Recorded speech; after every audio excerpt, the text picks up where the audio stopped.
بسم الله الرحمن الرحیم و بهی نستعین. الله خیر ناصر و معین. سلام عرض میکنم خدمت دوستان عزیز و برادران گرامی. در ادامه بحث از دلایل ضرورت و اهمیت پرداختن به علوم انسانی، به بیان نکاتی درباره ضرورت پرداختن به اسلامی سازی علوم انسانی میپردازم.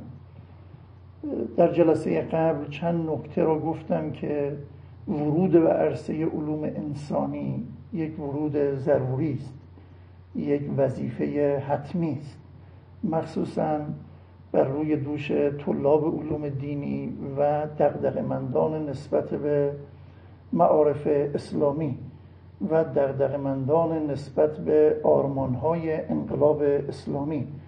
ما در عرصه علوم انسانی هم نیاز به مجاهدت علمی داریم، نیاز به تولید علم داریم، تولید نظریه داریم. باید به طور جدی در این عرصه ها هم آستین را بالا زد، کمر همت را محکم بست و خواب را و آسایش را بر خود حرام کرد و انقلاب را هم در این زمینه به قله‌های علم و به مرزهای دانش رساند و انشاءالله مرزدار دانش در حوزه‌های علوم انسانی بشه، انقلاب به این جایگاه تبدیل بشه و امیدواریم نسبت به این مسئله.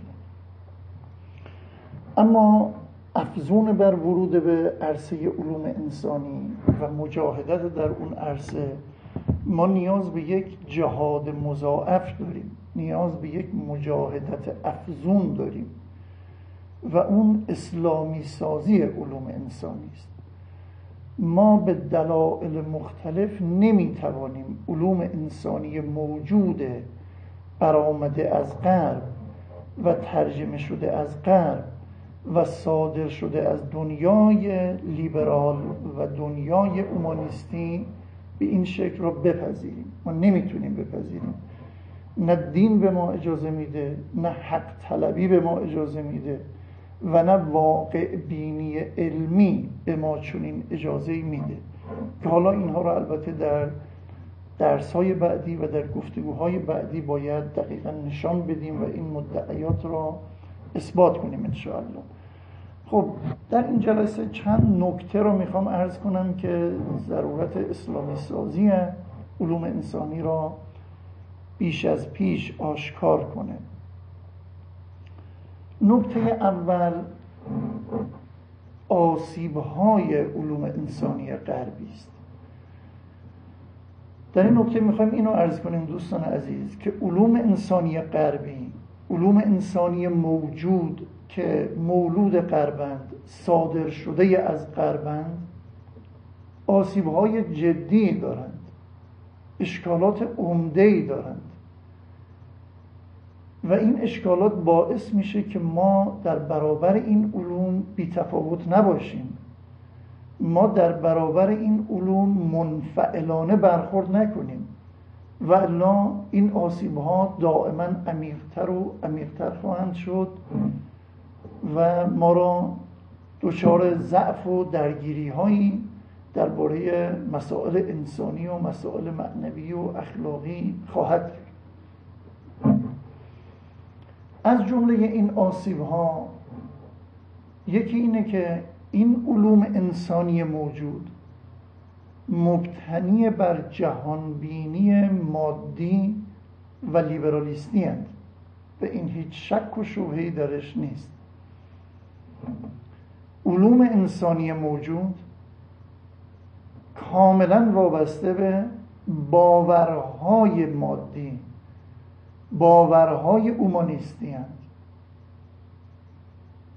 وابسته به جهانبینی لیبرالیستی هستند.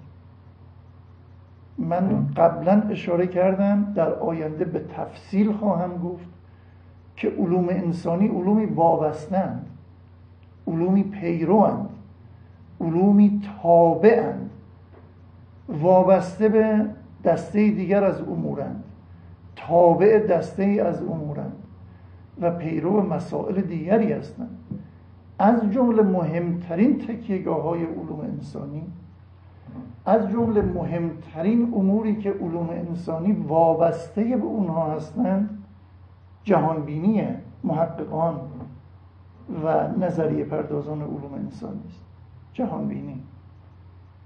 و ما که شک نداریم جهانبینی‌های متنوع و متعددی داریم، جهانبینی مادی و جهانبینی الهی،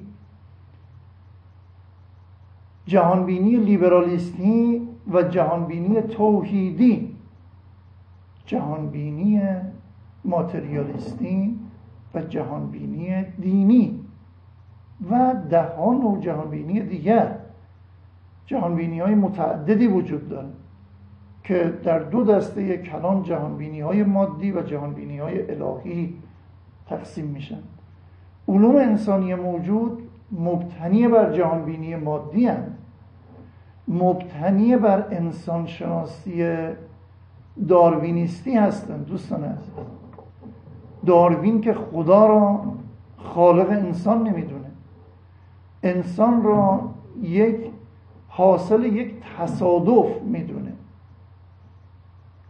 نه حاصل یک نظام علی و معلولی، حاصل یک تصادف به صورت اتفاقی و تصادفی.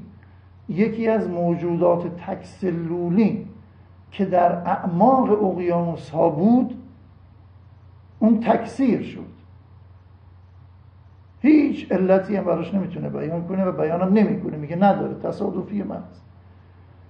و به صورت تصادفی همین چرخه ادامه پیدا کرد تا به نسل شامپانزه ها رسید و آخرین نسل شامپانزه یکی از سلولاش جهش پیدا کرد به صورت اتفاقی، تصادفی، بدون هیچ نقشه از قبل طراحی شده، بدون هیچ مدیریتی، بدون هیچ برنامه‌ریزی آگاهانه، خلاقانه و عالمانه.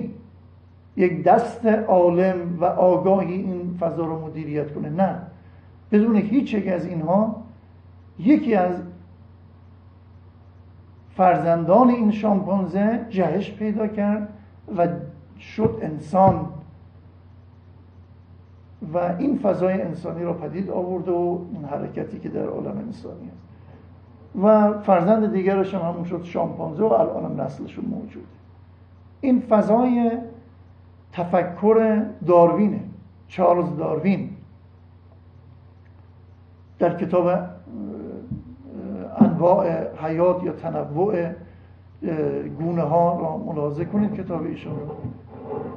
این مبنای انسانشناسی علوم انسانی غربی است، کسی در این خدشه نمیکنه. و اگر کسی این تئوری را، دوستان عزیز، این همین الان که با شما دارم صحبت میکنم، این دنیای غربی که آوازه آزادی خواهی و آزاد اندیشیش گوش جهانیان را کر کرده، در همین دنیای غرب، آمریکا و اروپا، اگر کسی در دانشگاه تئوری تکامل داروین را نپذیره و به جای اون تئوری خلقت را مطرح کنه، آنگونه که در ادیان آمده، هیچ تردید نکنید از دانشگاه اخراج میکنه. ده ها نمونه داره. زیست شناسانی که در تئوری های علمیشون، در تحقیقاتشون به ابطال و نادرستی نظریه تکامل داروین رسیدند، همین که این را در یک جلسه درس ابراز کردند و به گوش کمیته انضباطی دانشگاه ها رسید، در دنیای اروپا و آمریکا اخراجشون کردن، از کار برکنارشون کردن و هیچ جای دیگه هم نتونستن استخدام بشن. این فضای دنیای غربه. علوم انسانی خودش را بر پایه این نگاه به انسان استوار کرده، نگاه اومانیستی به انسان، نگاه لیبرالیستی به انسان و جهانبینی مادی. خب ما که این نگاه رو قبول نداریم، فلسفه ما، جهانبینی ما، دین ما که این مبانی رو قبول نداره، که ما با برهان جهانبینی مادی را ابطال میکنیم، جهانبینی الهی را اثبات میکنیم. جهان را و نظام عالم را یک نظام علی و معلولی میدونیم. این دیگه شعار نیست. صدها کتاب براش نوشتیم، دهها دلیل براش داریم در کتاب‌های فلسفیمون که نظام عالم نظام تصادف نیست، نظام اتفاق نیست، نظام علی و معلولی است. طبیعتاً در این گونه جهانبینی با اون مبنا ناسازگاره. نظام جهانبینی لیبرالیستی رو ما نمیپذیریم. نظام جهانبینی مبتنی بر ارزش‌های الهی و اسلامی رو میپذیریم، یعنی هم ارزش‌های الهی و هم جهانبینی توحیدی در مقابل جهانبینی مادی و ارزش‌های لیبرالیستی. خب پس این یک دلیل که ما این علوم انسانی غربی را به اصطلاح با همه تئوری‌های بسیار بسیار فراوانی که دارند، با همه تنوع حیرت انگیزی که دارند و اعجاب انگیزی که دارند، ما این علوم انسانی غربی را مبتنی بر این جهان بینی میدونیم، ساخته شده در زمین ماده‌گرایی و اومانیسم میدونیم. خب ما اون زمین‌ها را زمین‌های ناهموار، نادرست، لرزان روی گسل‌های زلزله فکری و عقلی میبینیم. طبیعتاً نمیتونیم دانش خودمون را بر اون زمین استوار کنیم، نمیتونیم دانش خودمون را بر لبه زمینی بر لبه ساحل استوار کنیم. به تعبیر قرآن کریم در آیه 109 سوره توبه: افمن اسس بنیانه علی تقوی من الله و رضوان خیر ام من اسس بنیانه علی شفا جرف هار فانهار به فی نار جهنم والله لا یهدی القوم الظالمین. ما نمیتونیم بنیان علوم انسانی اسلامی را و بنیان علممون را و ساختمان دانشمون را بر لبه های پرتگاه در آتش قرار بدیم و بسازیم. این نقدها رو ما به بنیانهای فکر غربی داریم و به بنیانهای علوم انسانی غربی داریم.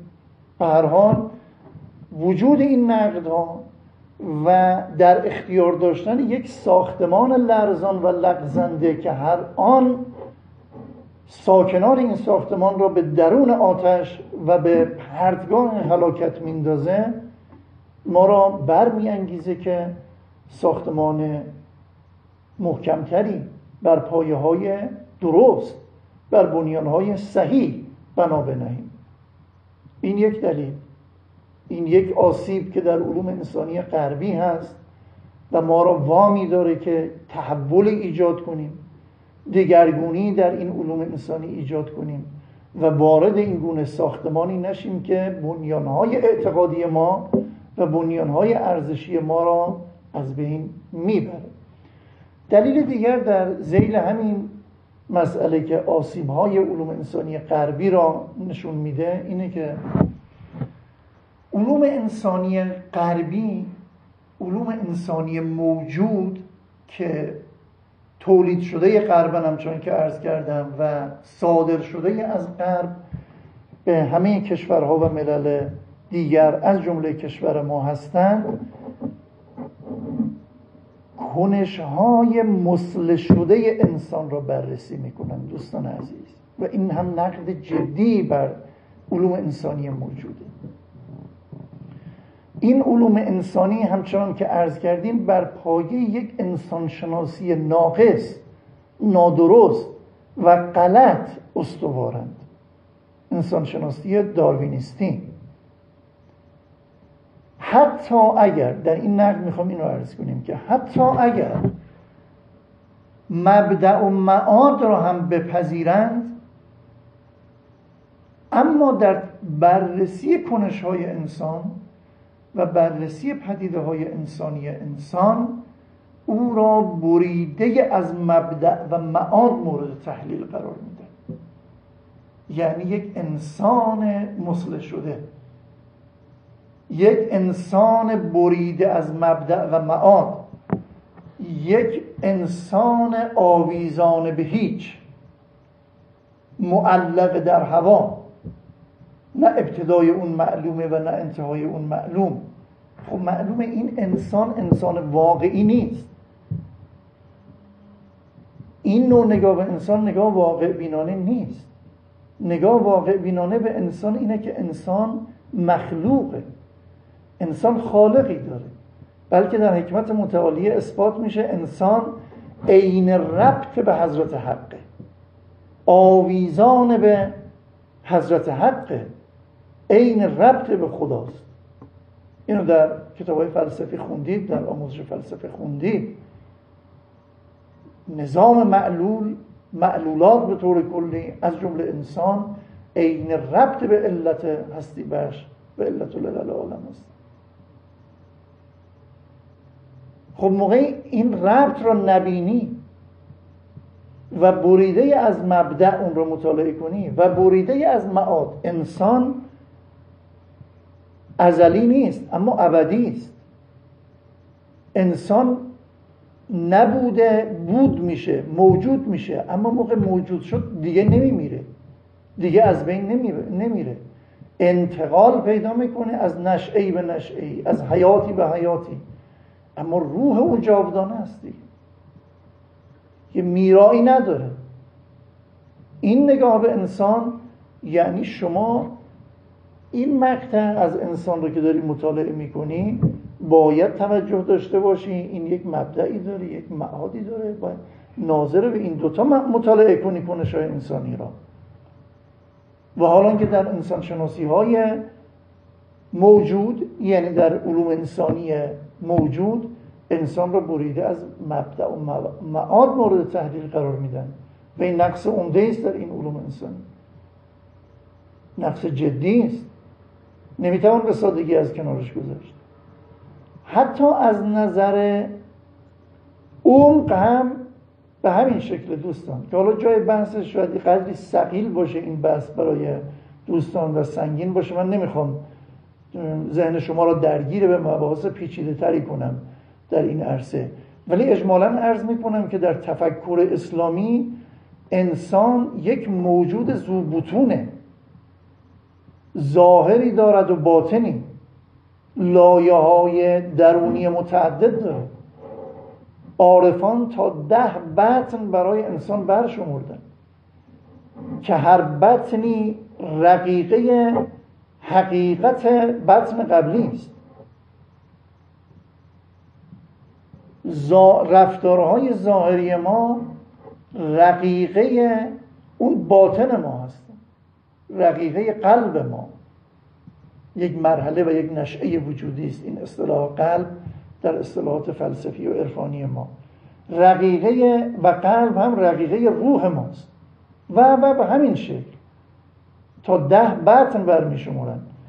یعنی شما ظاهر را که مطالعه می کنی، ارتباط این را با اون عوالم باطنی انسان هم باید در نظر بگیری اگر میخوای انسان را بشناسی، اگر میخوای کنش‌های انسانی انسان رو مطالعه کنی و مدیریت کنی و کنترل کنی، رهبری کنی، راهبری کنی و تربیت کنی و حتی تبیین اونها، کشف چرایی رفتارهای انسان، هر گونه رفتاری که باشه نیاز به آشنایی با این بطون داره. بدون اینها آشنایی ما یک آشنایی تک‌بعدیه، یک آشنایی سطحیه، عمیق نیست، تحلیل واقع بینانه نیست، تحلیل ظاهریه. علائم ظاهری یک بیماری را دیده، فکر میکنه این مثلا اون بیماری قبلیه، مثلا قبلا سرما میخوردن، سرفه میکردند و آبریزش بینی داشتند و یک گلوی عفونت میکرد، الان هم که همینطوری میبینه فکر میکنه اینم سرماخوردگیه و حالا اینکه نه، این یک ویروس دیگری است، یک مسئله دیگری است. با اون داروها جواب نمیده، ممکنه در یه جا پاسخ بده اما دقیق نیست، عالمانه نیست. برای فهم دقیق باید ابعاد دیگر را شناخت، عمیق‌تر باید دید. بنابراین کنش‌های انسانی را ممکنه با ابزار تجربی یه تحلیل‌هایی ازش ارائه بدیم، اینی که در علوم انسانی غربی انجام میدن، و ممکنه در جای خودش هم موفقیت‌هایی هم داشته باشه، نفی نمی‌کنیم، اما این کجا؟ و تلاش در جهت فهم همه جانبه و دقیق کنش‌های انسانی کجا؟ تلاش در جهت فهم ارتباط این کنش ظاهری با لایه‌های باطنی و با ابعاد طولی انسان، مبدأ و معاد و امثال اینها کجا؟ و این مجموعه را نگاه میکنی و تحلیل میکنی، یک فهمی از مسئله داری، و موقع فقط با یک عینک نگاه میکنی فهم دیگری از مسئله داری. پس این هم یک مسئله دیگر که آسیب‌های موجود در علوم انسانی غربی رو به ما نشان میده و ما را وادار میکنه حس حق طلبی ما و واقعیت خواهی ما را برمی انگیزه که در جهت تحولی در این علوم انسانی اقدام کنیم.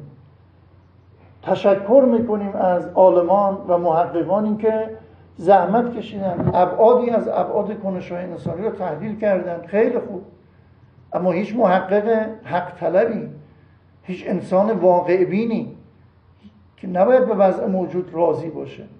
ما در تئوری علوم انسانی اسلامی میگیم که بشر تا اینجا، تا یه مرحله آمدید، خیلی خوب، یک بعد از ابعاد کنش‌های انسانی رو تحلیل کردید، اما این واقعیت انسان نیست. این داستان همون فیل و تاریکی مولویه که یک در تاریکی محض افرادی که تا حالا فیل ندیده بودن وارد اون تاریکخانه می شدن و با دست آوردن روی بدن فیل می اومدن بیرون توصیف می کردن. یکی دستش به خرطوم فیل افتاد، آمد گفت فیل مثل ناودانه. درست گفت، اما واقعیت فیل کجا و ناودان کجا؟ خرطوم فیل هم مثل ناودونه، اما این کجا اون کجا؟ یکی دیگری دستش به گوش فیل خورد، آمد بیرون گفت فیل مثل باد بزنه، اونم درست گفت، اما از این کسی که واقعیت فیل رو میدونست غیر از خنده بر لبانش چیزی نمیومد. باد بزن کجا؟ فیل کجا؟ یکی دیگه دستش بر پشت فیل خورد، آمد گفت فیل مثل یک تخته نرمه، اونم درست گفت، اما تخته نرم کجا؟ فیل، واقعیت فیل کجا؟ خب اینا چون که روشنی نداشتن، چون که با نور علم حرکت نکردن، این توصیفات مسخره رو، این توصیفات خنده آور رو، این توصیفهای به ظاهر درست در باطن غیر واقع بینانه را بیان کردن. به قول مولوی در مثنوی میگه در کف هر کس اگر شمعی بودی، اختلاف از گفتشان بیرون شدی. اگه هر کدوم یک شمع میداشتن و واقعیت رو میدیدن، تک بعدی نگاه نمیکردن، با حواس ظاهری نمیخواستن این واقعیت رو ببینن، اختلاف از گفتشون بیرون شدی. چشم حس همچون کف دست است و بس، نیست کف را بر همه او دسترس. میگه با چشم حس و با چشم تجربه موقع میخوای نگاه کنی، این هم در عالم انسانی، در عالم واقعیت ها مثل کف دست در تاریکی. خب کف دست که نمیتونه همه واقعیت فیل را کشف کنه، نمیتونه فیل واقعی را ببینه. چشم دریا دیگر است و کف دگر، کف بهل و از دیده دریا نگر.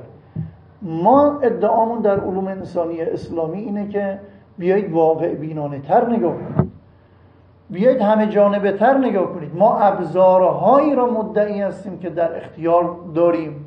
خدای متعال ابزارهای ادراکی برای فهم واقعیت ها در اختیار ما قرار داده که می توانیم با توجه به اونها و با بهره‌مندی از اونها بهتر واقعیت را بفهمیم. چرا فقط به یکی از اونها اکتفا میکنیم؟ چرا فقط باید با ابزار تجربه عمل کنیم؟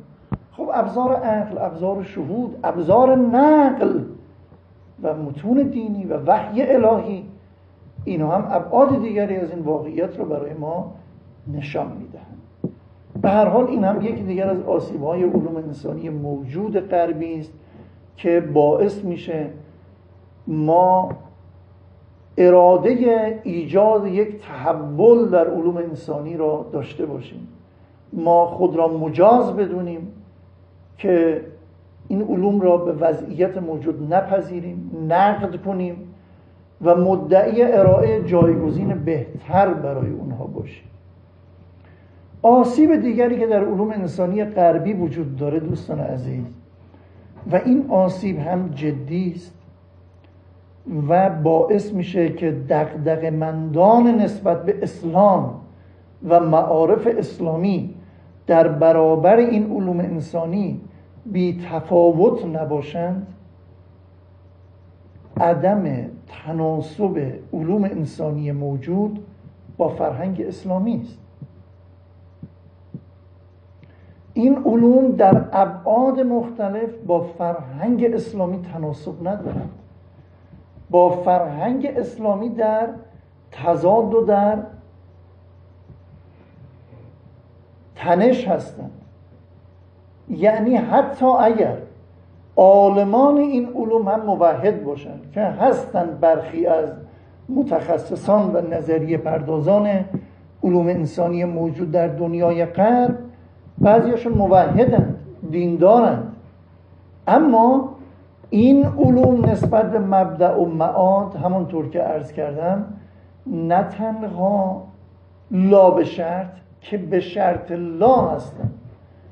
یعنی اینطوری نیست که بگن ما کاری نداریم هست یا نیست، اصلا بگن مبدأ و معاد رو ما کار نداریم، لا به شرط از مبدأ و معاد بحث میکنیم. نه، به شرط لای از مبدأ و معاد بحث ارائه میدن، نظریه تولید میکنن. یعنی با توجه به این که و با این شرط که خدایی نیست، مبدئی نداره عالم و معادی هم وجود نداره، انسان پاسخگوی حرکات و سکناتش نیست، بر این اساس تئوری تولید میکنن، نظریه میدن، توصیه میکنن. لذا این علوم موجود نه تنها تناسبی با جهان بینی توحیدی و نظام ارزشی اسلام ندارند، که در بسیاری از دستورالعملها و توصیه‌های خودشون در تضاد و تعارض با اسلامه، در تضاد و تعارض با اسلام. ببینید دوستان عزیز، مثلا در تعلیم و تربیت اینها بعضا توصیه‌هایی میکنن به تربیت جنسی و ارتباطات جنسی به صورت آزاد در دوران نوجوانی. خب این با توصیه‌های دین که هیچ سازگاری نداره. در حوزه روان درمانی بسیاری از توصیه‌هاشون برای حل مشکلات روحی و روانی توصیه‌های ضد دینی و معارض با ارزش‌های اسلامی است. ما نمیتونیم خوب بپذیریم اینها رو.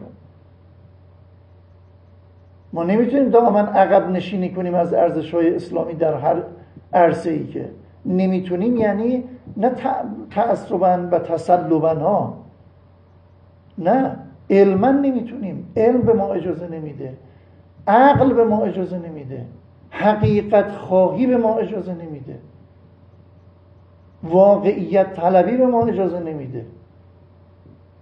والا بله فرد آزاده میتونه عقب نشینی کنه، کردن هم ادعی، اما این واقع بینانه نیست، این انسانی نیست، این عاقلانه نیست، این عالمانه نیست. نکته چهارم که بازم آسیبی از آسیب‌های علوم انسانی غرب رو بیان میکنه، تکیه این علوم انسانی موجود غربی دوستان عزیز بر روش‌های کمی و تجربی است. علوم انسانی موجود متکیه بر روش‌های کمی و یا تجربی، اهم از تجربه کمی و کیفی. روش اینا روش تجربی است. همونطور که عرض کردم با عینک تجربه انسان رو نگاه میکنن و این یک روش ناقصه، نمیگیم غلطه، ناقصه. میتوانیم کاملتر داشته باشیم،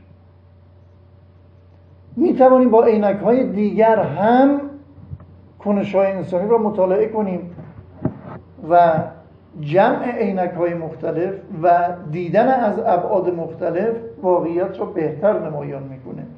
رنه گنون اندیشمند فرانسوی که مسلمان شد سال 1951 از دنیا رفته، حدود 72 سال قبل، کتابی داره به نام سیطره کمیت. در دورانی است که تفکر پوزیتیویستی بر همه عرصه‌های علم سایه افکنده. در اونجا ایشان نقد میکنه رنه گنون این روش را و میگه این روش نادرسته، که بعداً تحولاتی در روش تحقیق علمی در دنیای غرب صورت گرفت، اما کمیت به کیفیت هم به کمیت اضافه شد. یعنی روش تجربی موند، فقط روش تجربی موند، از روش تجربی فاصله نگرفتن، اما آرام آرام دیدن که تجربه کمی کفایت نمیکنه. در مطالعات انسانی ما نیاز به تجربه کیفی هم داریم، با پرسشنامه و مصاحبه و روانکاوی و راهبری به درون افراد، از این راه هم میشه مطالعات انسانی را پیش برد، اما هنوز در روش تجربی محض هستن، روش تجربی است. رنه گنون در اون کتاب میگه وجه تمایز علم جدید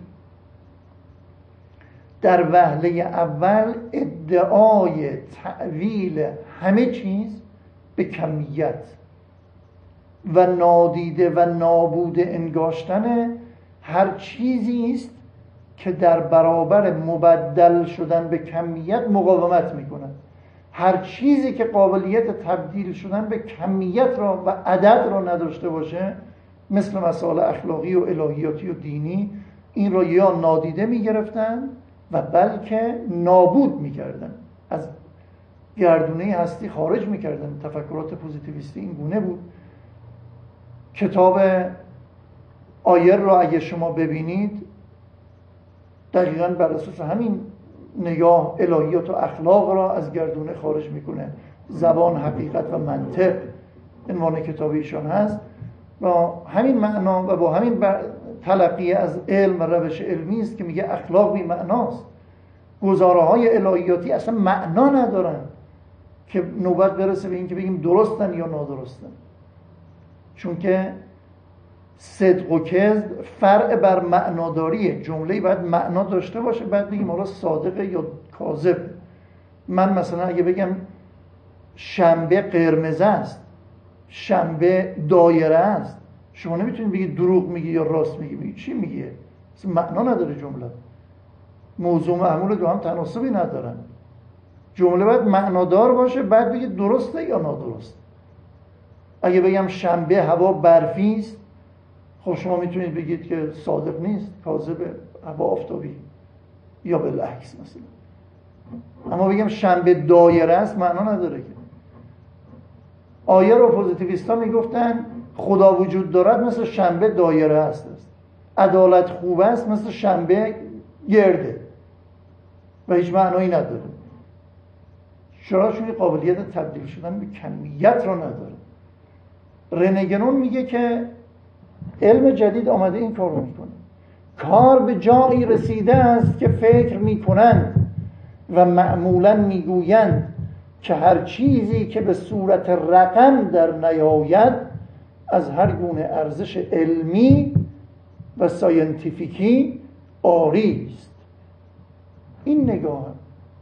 حالا عرض کردم بعد از عصر پوزیتیویسم، یعنی در نیمه دوم قرن 20 از سال 1970 به بعد، روش کمی سر جا خودش باقی موند، اما گفتن روش کیفی هم در مطالعات انسانی به کار می آید. البته قبل از این دوران هم این ایده بود، وجود داشت، اما در این دوران که شکست تفکر پوزیتیویستی نمایان شد تجربه کیفی برجسته تر شد، جدیتر مطرح شد. والله از دهه‌های قبل هم این ایده در دنیای غرب وجود داشت، اما مقهور تفکر پوزیتیویستی بود در مطالعات علوم انسانی هم.